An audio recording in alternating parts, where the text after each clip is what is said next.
പ്രിയപ്പെട്ട വിദ്യാർത്ഥികളെ, അധ്യാപകരെ, ഞാൻ തികച്ചും യാദൃശ്ചികമായി സുഹൃത്തായ ജുനൈദിൻ്റെ കരങ്ങളിൽ ഇങ്ങനെയൊരു കവിതാ സമാഹാരം കണ്ടപ്പോൾ ജസ്റ്റ് ഒന്ന് വായിച്ച ഒരു പരിചയമേ ഉള്ളൂ. അതുകൊണ്ട് ഞാൻ ആദ്യമേ ക്ഷമ ചോദിക്കുകയാണ്. ഞാൻ ഒരു കവിത ആലാപകന മികവുള്ള ആളല്ല.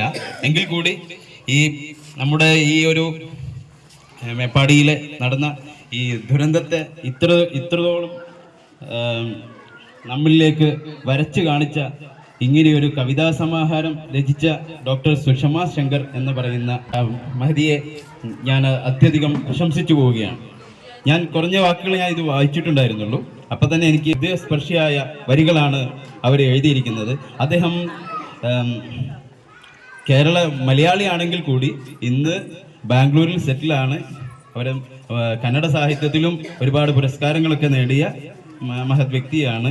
ಅವರ ಆದರಸೂಚಕವಾಗಿ ನಾನು ಒಂದೆರಡು ಅವರಿಗೆ ವೇണ്ടി ಮೇಡಮ್ಗೆ ಅವರು ಇವಾಗ ಇರೋದು ಬ್ಯಾಂಗ್ಳೂರಲ್ಲಿ ಸೆಟ್ಲ್ ಆಗಿರೋರು.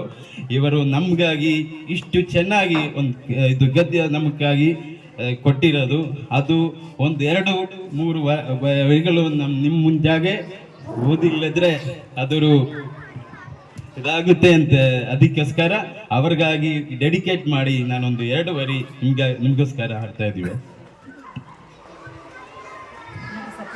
പുഞ്ചിരിമല കരയുമ്പോൾ പച്ചത്താഴ്വരകളുടെ പുഞ്ചിരിമലയിൽ നദികൾ നൃത്തം ചവിട്ടുന്നു, വെള്ളച്ചാട്ടങ്ങൾ തുള്ളിക്കളിക്കുന്നു, പക്ഷികൾ മധുരഗാനങ്ങൾ ആലപിക്കുന്നു, മൃഗങ്ങൾ സ്വതന്ത്രയായി വിഹരിക്കുന്നു ഭൂമിയിലെ ഒരു പറുദീസ.